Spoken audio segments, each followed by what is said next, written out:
मन करी विषय अनल बन जरई, होय सुखी जो यही सर परई। ये विषय सबको परेशान किए हुए हो। तुम लोग भी भगवान के मंदिर में जाते हो तो एक ही बात कहते हो, विषय विकार मिटाओ। आरती ज्यादातर हर मंदिर में यही गाई जाती है, विषय विकार मिटाओ। भगवान से कहते हो कि विषय विकार मिटाओ। भगवान तो मौन बैठा है, अचल प्रतिष्ठित है, अदृश्य रूप में वो तुम्हें क्या दे रहा है इसका अनुभव तुम कर रहे हो। लेकिन सत्य तो ये कि विषय कैसे दूर होंगे, इसके लिए वह मंदिर में बैठा हुआ परमात्मा स्वयं कथा बन करके तुम्हें कथा के माध्यम से संदेश दे रहा है कि तुम्हारा विषय दूर कैसे होगा। ये कथा से ही तुम्हें संदेश प्राप्त होगा। बोलो होगा कि नहीं? मुखर रूप से, यहां मौन नहीं, मुखर। ये ग्रंथ के रूप में परमात्मा, ये रामचरित मानसी राम है। ये ग्रंथ बता रहा है कि कैसे विषयों से मुक्ति मिलेगी। मन करी विषय अनल बन जरई, ओ ये सुखी जो यही सर परई। बस इस ग्रंथ में डुबकियां लगाओ, इसमें जो सार भरा हुआ है उसको ग्रहण करो। कल आप कल के श्रोता सोच रहे होंगे जो कल आए थे, गत दिवस आए थे, उन्होंने सोचा होगा कि महाराज जी तो ये कह रहे थे कि राम कथा नाव है और आज कह रहे सरोवर। तो क्लियर नहीं हो पा रहा कि नाव है कि सरोवर। कल मैंने कहा था तो भाई राम कथा ताका दृढ़ नावा, राम कथा ताका दृढ़ नावा। कल नाव बताया और आज कह रहे सरोवर है। तो सरोवर में जल होता है और जल के ऊपर नाव होती है। क्यों भाई? नाव ऊपर होती है जल के, लेकिन नाव जल नहीं है। बोलो नाव जल नहीं है और जल नाव नहीं है। जल जल है, नाव नाव है। दोनों बातें कैसे एक साथ? प्यारे, भव सागर से अगर पार जाना चाहते हो तो राम कथा नाव है। क्या है? नाव है। इसी में बैठना पड़ेगा तो भव सागर से पार हो जाओगे। अच्छा, जो सरोवर में स्नान करते हैं, जैसे मानसरोवर में बहुत से लोग गए जाते हैं, तो मानसरोवर में जब स्नान करके लौटते हो तो एक ही भाव लेकर के लौटते हो कि मानसरोवर में मैंने स्नान कर लिया, अब मुझे मुक्ति मिल जाएगी। ये भाव रहता है। क्यों भाई? रहता है कि नहीं? लेकिन जैसे ही स्नान करके आते हो तो तुम्हें मानसरोवर से निकले और घर में आए और भवसागर दिखाई देने लगता है। क्यों? क्या दिखाई देने लगता? भवसागर। अब मानसरोवर में गए, स्नान करके चले आए, लेकिन देखा घर में आके तो क्या दिखाई दिया? मानसरोवर दिखाई नहीं दिया, वहां तुम्हें भव समुद्र दिखाई दिया। क्या दिखाई दिया? भव समुद्र। वही परिस्थितियां देखने को मिल रही हैं, प्रतिकूल वातावरण भी वही मिल रहा है। खूब अपने मन को समझा रहे हो, लेकिन इसके बाद भी मन संतुष्ट नहीं हो रहा है। कितने लोग हैं जो चार धाम की यात्रा करके अब वापस आते हैं घर? आते हैं कि नहीं? कि महाराज हमारे तो चार धाम हो गए, लेकिन चार धाम की यात्रा करने के बाद घर में जैसे आते हो वैसे ही घर जैसा मन हो जाता है। हो जाता है कि नहीं हो जाता है? तो फिर मुझे लगता है क्या आपने ये समझ रखा है कि चार धाम की यात्रा करने की परंपरा है, इसलिए उसका आप निर्वाह कर रहे हैं? परंपरा है इसलिए उसका निर्वाह कर रहे हैं? नहीं नहीं प्यारे, मन को यदि आप वश में करना चाहते हैं, पवित्र बनाना चाहते हैं, तो चार धाम कर लीजिए, चाहे मानसरोवर में स्नान कर लीजिए, चाहे आप तीर्थराज प्रयाग में 1 महीना माघ मेला में वास कर लीजिए, परंतु नित्य यदि मन को निर्मल बनाना है, मन को समझाना है और मन को पवित्र रखना है, तो इसके लिए एक ही सरल उपाय है कि अपने साथ प्रतिदिन मानस को रखो और उसको पढ़ो। तो ये मानस नाव भी है, ये मानस मान सरोवर भी है, ये मानस त्रिवेणी भी है और ये मानस मोक्ष का द्वार भी है। क्यों भाई, सारे उपाय है कि नहीं? सारे उपाय इसमें। अब इसको अपने साथ रखने में कठिनाई नहीं है। बताइए, कठिनाई हो तो बताओ। प्रयाग में 1 महीने से ज्यादा रहोगे तो दिक्कत आ जाएगी आपको, क्योंकि महात्मा लोग सब अपना टेंट पंडाल सब ले आएंगे आश्रम में, फिर कहाँ रहोगे बोलो? अभी तो 1 महीना साधुओं के खालसों में जाके रह लेते हो, इसके बाद कब रहो? कैसे रह पाओगे? आप कहो महाराज वहाँ भवन बना के रहेंगे, इतनी व्यवस्था नहीं हो पाएगी। ये तो सोचना ही व्यर्थ है। किसी साधु के आश्रम में भी रहोगे निरंतर तो फिर वहां सेवा स्वीकार करनी पड़ेगी, या अथवा साधु बनना पड़ेगा, या सेवा साधु भी बन जाओगे तब भी सेवा स्वीकार करनी पड़ेगी। समस्या है। लेकिन मैं कहता हूं बिल्कुल समस्या नहीं है।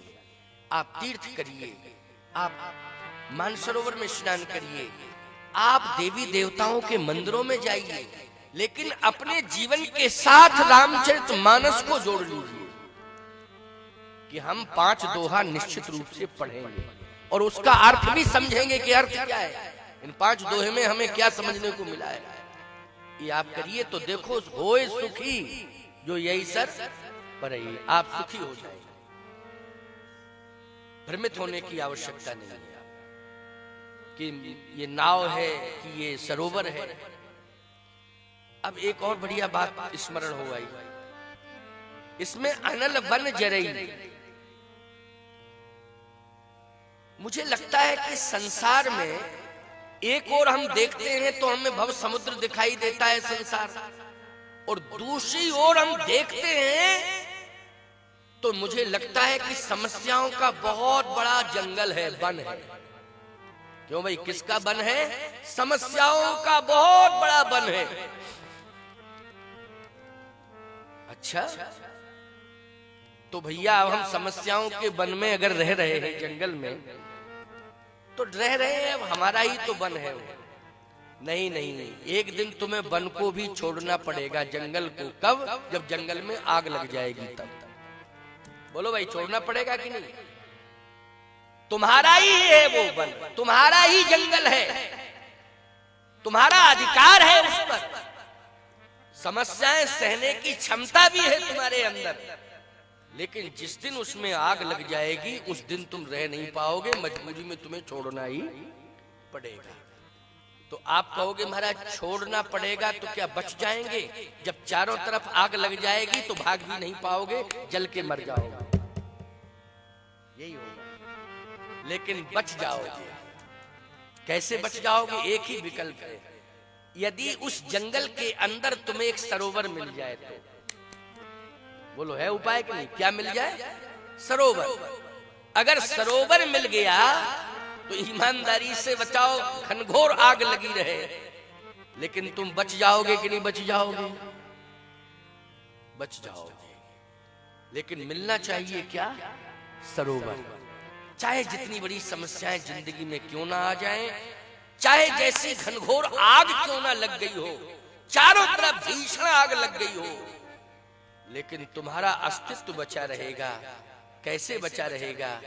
जैसे जंगल में आग लग जाए, भागने का रास्ता कहीं से नहीं मिल रहा हो, न मिल रहा हो, लेकिन यदि उसी जंगल के मध्य में एक जल से भरा हुआ सरोवर मिल जाए तो निश्चित रूप से तुम बच सकते हो। पूरा जंगल खाक हो जाएगा, लेकिन तुम्हारा अस्तित्व उस सरोवर के कारण सुरक्षित रहेगा। ठीक इसी प्रकार से काम, क्रोध, लोभ, मोह, मद, मत्सर आदि आदि जितने भी विकार हैं, चाहे जितना तुम्हारे ऊपर हावी क्यों ना हो, लेकिन वो तुम्हारा अस्तित्व नष्ट नहीं कर पाएंगे। अगर मानस रूपी मान सरोवर में तुम स्नान करते रहोगे, तुम्हारा अस्तित्व सुरक्षित रहेगा। ये कुछ नहीं बिगाड़ पाएंगे तुम्हारा, चाहे जितने हावी हो। बच जाओगे, सुरक्षित हो जाओगे। इसलिए भगवान शिव कहते हैं, संसार के प्राणियों, अगर तुम सुरक्षित रहना चाहते हो इस घोर कलिकाल में, झंझावादों के मध्य, समस्याओं के मध्य यदि सुखी रहना चाहते हो तो एक ही उपाय है, एक ही तरीका है कि इस घोर कलिकाल में मानस को आधार बना लो, ग्रंथ को आधार बना लो, उसकी शरण में रहो तो ये जल का काम करेगा। किसका काम करेगा? जल का काम करेगा, तुम्हें शीतलता प्रदान करता रहेगा। इसलिए मन करी विषय अनल बन जरई, मन करी विषय जरई, होय सुखी जो यही सर परई, होय सुखी जो यही सर परई, होय सुखी जो यही सर परई, होय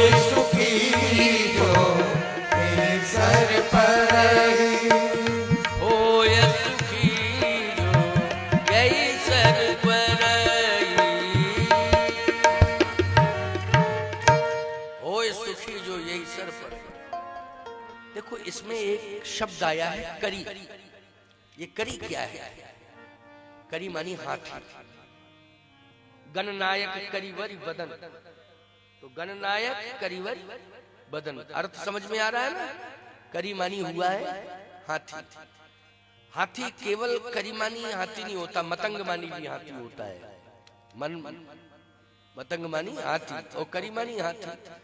तो सीधी सी बात यह है कि तुम्हारा मन ही हाथी है। क्या है? तुम्हारा मन हाथी है। और हाथी जंगल में निवास करता है, बोलो करता है कि नहीं? और यदि उस जंगल में आग लग जाए तो फिर हाथी भागने की कोशिश करे लेकिन भागने का रास्ता नहीं मिले तो फिर वो किसकी तलाश करता है? सरोवर की। सरोवर की तलाश करता है और कहीं उसे अगर सरोवर मिल जाता है तो वो बच जाता है, उसका अस्तित्व सुरक्षित हो जाता है। तो अर्थ बहुत है। इसलिए हमारा जो मन है वो हाथी की तरह है। और यदि मन हाथी की तरह है तो फिर इस मन को जलाने के लिए विषयों ने एक आक्रमण किया है। ये विषय जलाते हैं। क्या करते हैं? जलाते हैं। इन्होंने जलाने का संकल्प लिया है कि इस मन रूपी हाथी को हम जला देंगे, इसके अस्तित्व को हम मिटा देंगे। इन विकारों ने अस्तित्व को मिटाने का संकल्प लिया है। लेकिन प्यारे, मन रूपी हाथी को यदि अस्तित्व में रखना चाहते हो, सुरक्षित रखना चाहते हो, तो मानस रूपी मान सरोवर का इसे आनंद दिलाते रहो और इस मानस रूपी मान सरोवर में मन रूपी हाथी को नहलवाते रहो प्यारे, तो इसका अस्तित्व सुरक्षित रहेगा। भगवान शिव का यही संदेश है। शिव जी ने तो अपना मन भगवान राम के चरणों में लगा दिया और समाधिस्थ अवस्था में चले जाते हैं।